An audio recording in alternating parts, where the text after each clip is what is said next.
Pri detonaciji sicer sodeluje nekaj najboljših slovenskih gledališčnikov in ostalih umetnikov.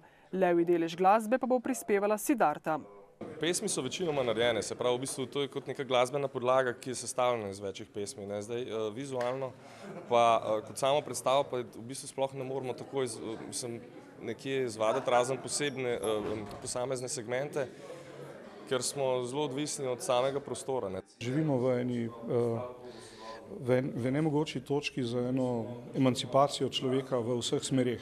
In pred 100 leti je na tem mestu ostala vojna in je pač Podbevšek dal neko zrcalo, da je poezija lahko funkcionira kot bomba.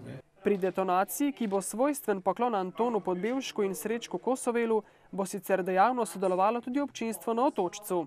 Kdorkoli bo prišel iz tujih držav takrat na Jaso za gradom Otočec, si bo zapomnil po tej predstavi leto, ko je bila Slovenija Evropska prestolnica kulture.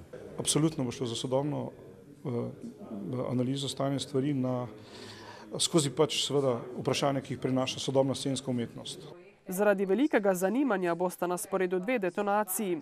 Prva v torek 26. in druga v sredo 27. junija.